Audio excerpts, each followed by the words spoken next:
Muito bem, já estamos de volta. Você está conosco no canal 55 HF. Você está acompanhando o programa Empreender Tecnologias. Nesse momento, a gente retoma a segunda parte do programa de hoje, conversando sobre estratégias empresariais para os períodos de crise, como é esse que a gente vive agora.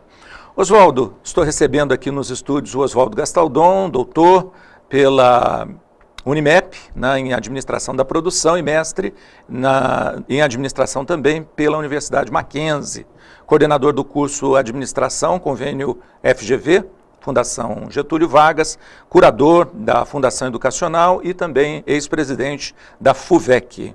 Mas conversando agora sobre o nível de conhecimento e experiência dos nossos empresários em relação a métodos, práticas para enfrentar a crise. Eles estão preparados? Como é que eles estão agindo nesse momento? Ramon, tem um livro interessante que era O Oceano Azul, Sim. Né? Foi um best-seller num determinado momento, e num resumo extremamente simplista disso, ele diz o seguinte: quando o cenário é azul, tudo é fácil de você estar trabalhando. Em mares tranquilos, todo mundo navega bem. Claro. As coisas começam a ficar complicadas quando a gente entra no oceano vermelho, né? Na situação em que se torna complicada. Aí vem a grande prova para o nosso empresariado, e ele precisa efetivamente estar preparado para isso, né? E o que seria essa preparação? Por exemplo, conhecer o setor de atuação que ele está. Sim. Esse setor tem quais limitações? Quantos concorrentes? Quais são os possíveis substitutos dos produtos que ele tem hoje, que poderão surgir novos, ou surgir alguns muito rapidamente, sem que ele tenha condições de competir com eles? Então ele conhece esses possíveis substitutos, ele conhece a sua clientela, o que eles compram, né? Porque necessariamente a gente não vende o que a pessoa compra. Que é um conhecimento de mercado. Exatamente, eu preciso conhecer mercado, porque a pessoa não compra caneta, ele compra escrita. Ele não compra roupa, ele compra proteção, ele compra beleza. Então, entre eu vender roupa e uma pessoa comprar conforto, ou comprar beleza, ou comprar status, é uma coisa muito diferente. Quando nós falamos essa língua, as coisas começam a se tornar mais conectadas entre a empresa vender e a pessoa comprar. Claro. Então, essa é a questão da relação cliente e empresa. A outra situação é: quantos podem entrar naquilo que eu estou fazendo? Quantos Sem concorrentes eu poderei ter, né? Uma outra coisa a pensar é: quem me fornece, o que ele fornece, eu tenho como, para ser mais competitivo, comprar de outro, substituir essa matéria-prima. E por último, a própria concorrência, né, que a gente trabalha. Quantos concorrentes estão nesse mesmo setor que eu estou atuando? Quem são eles? O tamanho desses caras? O que eles estão fazendo? Veja você que eu estou falando das 5 forças. Sim, sim. E por que nós estamos remetendo a isso? Porque é importantíssimo que o nosso empresariado, que os empresários conheçam essas técnicas. Claro. Olha, tempo de fábrica é muito bom, tempo de janela é muito bom, a experiência que ele adquiriu é muito boa, né? A construção do empresário e da empresa ao longo do tempo, tudo isso tem importância. E como tem importância também se preparar, né? Como tem importância também ler coisas novas, como tem importância também frequentar, né, os bancos, não da escola tradicional, que não precisa ser necessariamente isso, mas acompanhar tendências, né? Claro. Ler o que está acontecendo, ler literalmente e ler as entrelinhas do que está acontecendo.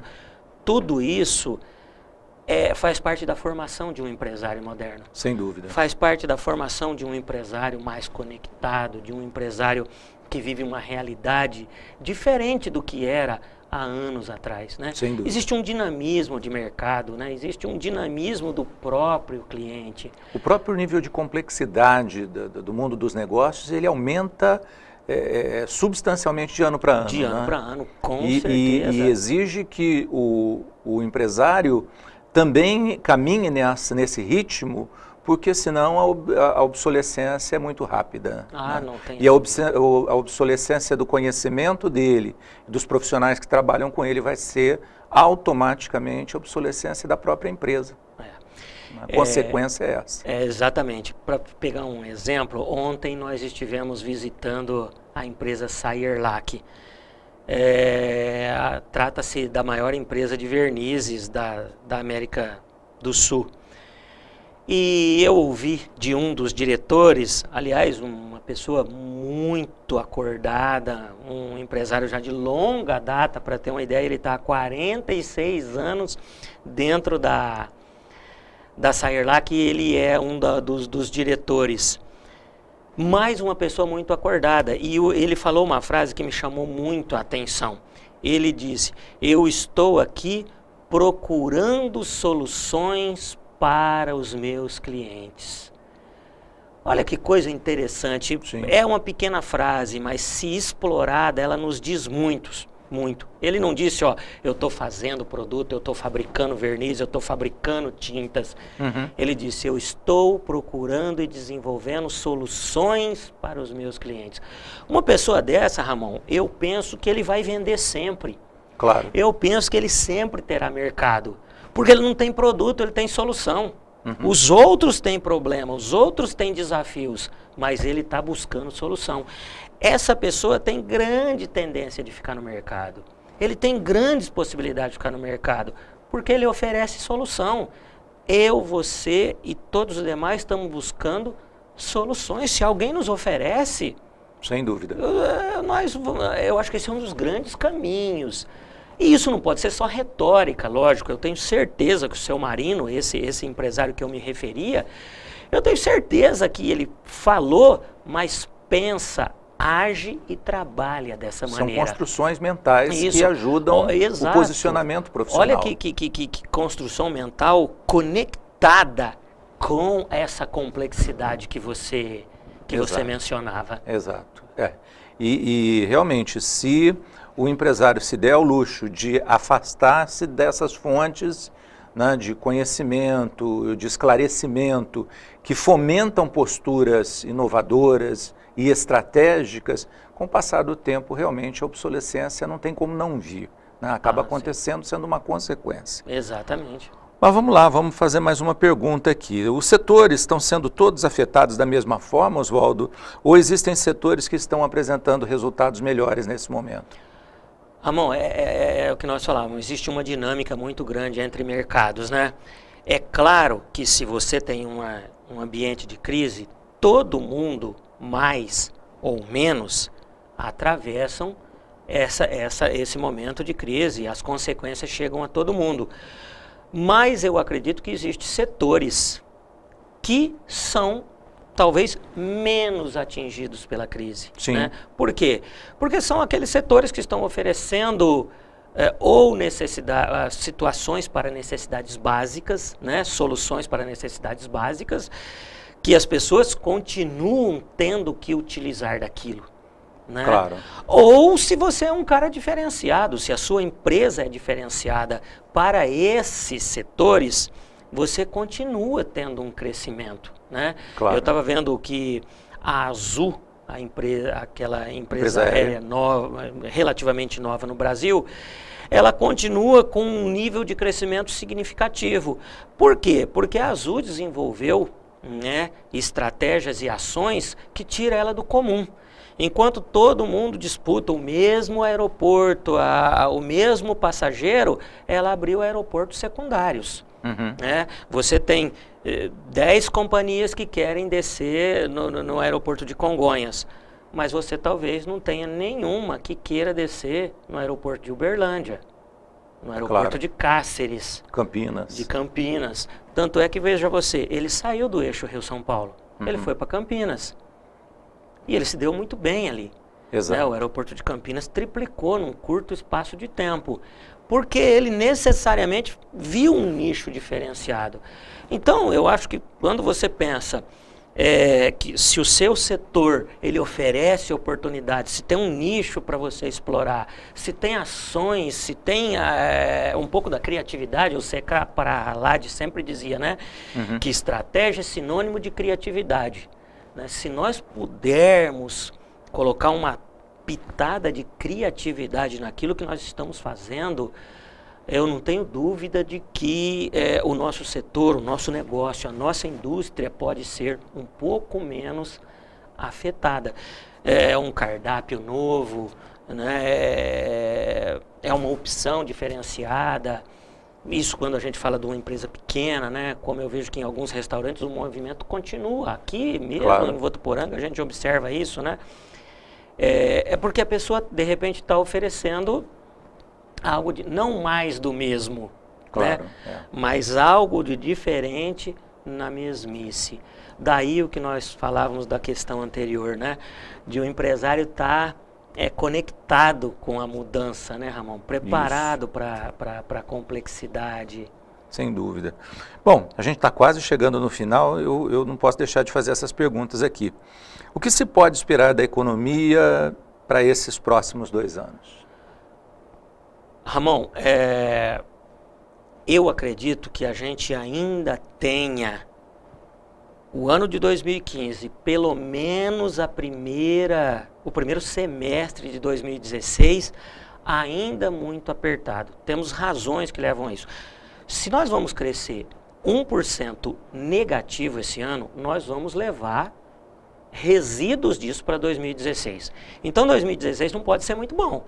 Claro. Então, temos razões para isso. Temos que tomar cuidado com uma série de coisas. É importante que se fique de olho no que o governo vai conseguir fazer, até que ponto o ajuste será instalado, até que ponto as medidas fiscais serão instaladas, até que ponto o governo terá respaldo até da base aliada que às vezes tem virado as costas para o governo, e a capacidade nossa de reação. Né? Claro. Nós temos que ter a capacidade tanto política, mas a capacidade econômica, a capacidade empresarial, o acreditar também nas coisas. Né? O Strenbruch escreveu um artigo essa semana na Folha de São Paulo, que ele prega um pseudo-otimismo. Eu acho muito importante que o empresariado seja otimista, que nós sejamos otimistas, que a gente pense que as coisas, que a gente haja para que as coisas possam ser mudadas, mas eu acho que o Strenbruch cometeu alguns erros naquela análise que ele falou, e eu vejo que ele tem outras intenções para escrever o que ele escreveu.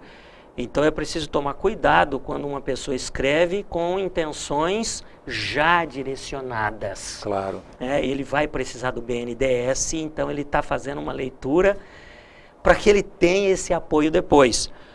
Mas também não dá para a gente pregar só o pessimismo, né, e a dificuldade. Eu diria que nós não devemos pensar que a gente tenha dificuldades, a gente tem desafios. Exato. E os desafios precisam ser superados. Mas que os desafios serão grandes, não há dúvidas, não há dúvidas. Que fatores estruturais e econômicos seriam primordiais para garantir estabilidade e segurança para o empresário investir com confiança na economia brasileira? Tá, eu penso que o Brasil já deu provas, né, de que existe uma estabilidade para que você faça investimentos. Diferente de alguém que vai investir na Bolívia e corre o risco do governo estatizar, né, claro, os investimentos que ele fez. Eu não vejo esse tipo de risco aqui, né, de perdermos a soberania nesse sentido. Mas eu acho que garantias que podem ser dadas para o empresário que você mantenha uma política de alíquotas, por exemplo, que você não mude a regra do jogo, que você tenha medidas para segurar a inflação, que você tenha um câmbio flutuante, mas que não flutue tanto. Claro. Que o governo tenha a capacidade de, em determinados momentos, intervir um pouco nesse câmbio. É claro que o câmbio deve ser livre, mas ele não pode flutuar ao extremo de tirar a sua confiança.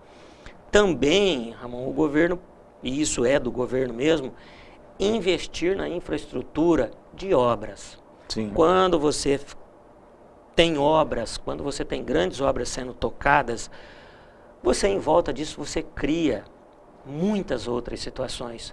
Porque se você institui uma grande obra, são empresas que tocam essas obras. Você gera emprego, você gera divisas. Em torno dessas obras surgem outras, surgem uma economia em torno disso. Então é importantíssimo que o PAC seja realmente retomado, que ele seja sério, que ele seja acompanhado, né? Sim. Mas essas medidas são importantes, medidas político, econômicas e de atividades realmente. É imprescindível que você tenha uma economia andando, né? Muito bom. Professor Dr. Oswaldo Gastaldon, agradeço muito a sua presença no programa de hoje, bastante esclarecedor para os empresários que em casa nos acompanharam atentamente e refletiram conosco esse cenário que no momento o Brasil vive, né? A gente acredita que o futuro deve trazer modificações, melhorias, mas o momento realmente é da gente trabalhar bastante, confiar bastante e ao mesmo tempo também ter otimismo e responsabilidade. Nosso grande abraço para você, tenha uma ótima semana, na próxima a gente se encontra aqui no canal 55, UHF da sua TV Unifev, com o programa Empreender Tecnologias. Tenha uma ótima semana. Nosso muito obrigado a todo o pessoal aqui dos estúdios da TV Unifev e a você que nos acompanhou. Tchau.